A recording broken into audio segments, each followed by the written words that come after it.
Assalomu alaykum qadrli futbol ixlosmandlari, haqiqiy futbol kanaliga xush kelibsiz. Bugun biz sizlarga eng qiziqarli va muhim bo'lgan yangiliklarni taqdim etishga harakat qilamiz. Albatta videoga like va podpisatsiya tugmasini bosib qo'yishni unutmang. Biz esa videoni boshladik. Azizjon G'aniyev qachon safga qaytadi? O'zbekiston milliy terma jamoasi yarim himoyachisi Aziz G'aniyev Kanadaga qarshi o'tkazilgan o'rtoqlik uchrashuvida olgan jarohatidan so'ng umumiy guruh mashg'ulotlariga qaytdi. Daryo manbasiga ko'ra, futbolchi jahon chempionati boshlangunicha jarohatdan to'liq forig' bo'ladi. G'aniyev hozirda jamoa shifokorlari va jismoniy tayyorgarlik bo'yicha murabbiylar nazoratida tiklanish mashg'ulotlarini ham olib bormoqda. Ma'lumot uchun 2-iyun tongida O'zbekiston terma jamoasi jahon chempionati oldidan dastlabki o'rtoqlik uchrashuvida maydonga tushdi. Edmonton shahrida Kanada terma jamoasiga qarshi kechgan bahsda Fabio Cannavaro jamoasi 0-2 hisobida imkoniyatni boy berdi. Uchrashuvning 23-daqiqasida O'zbekiston terma jamoasi yarim himoyachisi Aziz G'aniyev jarohat olib maydonni tark etishga majbur bo'ldi. Eslatib o'tamiz, Fabio Cannavaro shogirdlari jahon chempionati guruh bosqichida Portugaliya, Kolumbiya va Kongo terma jamoalari bilan o'zaro bahs olib boradi. O'zbekiston mundialdagi ilk o'yinini 18-iyun kuni Kolumbiyaga qarshi o'tkazadi. Ushbu uchrashuvga Meksika poytaxtidagi Azteca stadioni mezbonlik qiladi. Oqbo'rlar jahon chempionati oldidan oxirgi nazorat o'yinini 8-iyun kuni Niderlandiyaga qarshi o'tkazadi.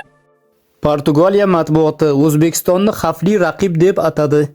O'zbekiston 2026-yilgi jahon chempionatida o'z tarixida ilk bor ishtirok etadi. Vakillarimiz K guruhida o'rin oldi va Portugaliya, Kolumbiya hamda Kongo terma jamoalariga qarshi bahs olib boradi. Portugaliyaning Portugal.net nashri O'zbekiston terma jamoasining imkoniyatlarini baholadi. Bu maqolada O'zbekiston haqida aytilgan asosiy fikrlar quyidagicha keltiriladi. O'zbekiston ilk bor jahon chempionatiga chiqqan Markaziy Osiyo davlati sifatida e'tirof etilgan. Portugaliya va O'zbekiston milliy terma jamoalari o'rtasida avval hech qachon rasmiy yoki o'rtoqlik uchrashuvi bo'lmagani ta'kidlangan. Muallif oq bo'rilar haqida shunday yozadi. O'zbekiston birinchi marta FIFA jahon chempionatida ishtirok etmoqda. Ular Osiyo saralash bosqichini orqali yo'llanmani qo'lga kiritdi va turnirga chiqqan birinchi Markaziy Osiyo mamlakatiga aylandi. Shuningdek, jamoa haqida quyidagicha baho berilgan.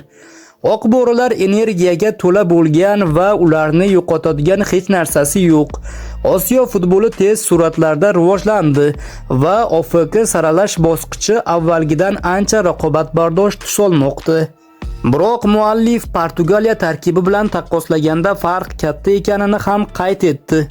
Shunga qaramay, Bernardo Silva, Bruno Fernandes va Ruben Dias kabi futbolchilarga ega Portugaliya hamda O'zbekiston o'rtasidagi tarkib bo'yicha katta tafovut mavjud. Shu bilan birga O'zbekiston milliy terma jamoasini kamsitmaslik kerakligini ham ta'kidlagan. O'zbekistonning guruhda bo'lishi Portugaliyani xavotirga solmaydi, ammo raqibni mensimaslik qimmatga tushishi mumkin. Ilk mundialda bosimsiz harakat qilayotgan jamoa ba'zan muammo tug'dirishi mumkin. Ayniqsa, raqib diqqatini yo'qotsa, O'zbekistonni mensimaslik qimmatga tushishi mumkin.